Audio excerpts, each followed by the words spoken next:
We're covering St. Lucie County with the largest news team on the Treasure Coast. This week, the Northeast is bracing for yet another big storm. So is Mother Nature's fury sending more people down to the Sunshine State?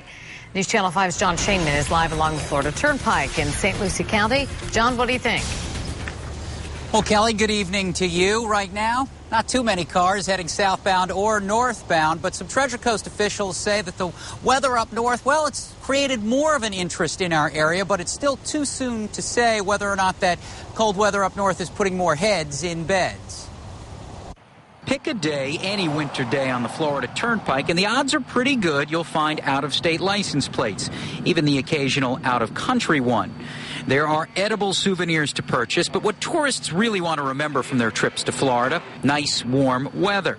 Pepper brought owner George Hansen down from the Dallas area to escape the Super Bowl crowds and, yes, the cold. When it's cold in Dallas, it's as cold as any place I've ever been in my life. George and his wife spent a week in Key West last year. He loved it so much that this year he decided to make it a month. But this was a trip planned in advance, not a spur-of-the-moment decision. So the Hansens heading south couldn't be happier.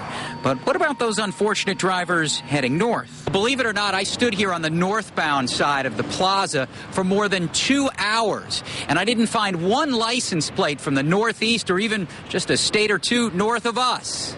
This is Annie in Brown, or Yorkie, and that's Tonka. Finally, I ran into Karen and Greg Hinkleman from Maryland.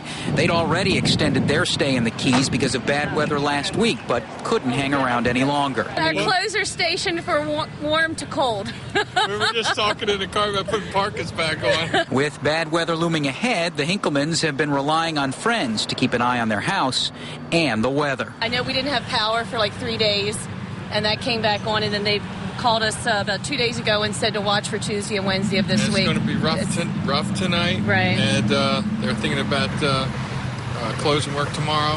Yeah. So it's going to be a rough one. Now, Florida is very popular this time of year for people who live to our south. Well, it is summer break for schools down in South America. I met with a couple of families this afternoon from Argentina who came north, ironically, to enjoy our nice weather. We're live along the Turnpike in St. Lucie County. John Shainman, WPTV, News Channel 5. And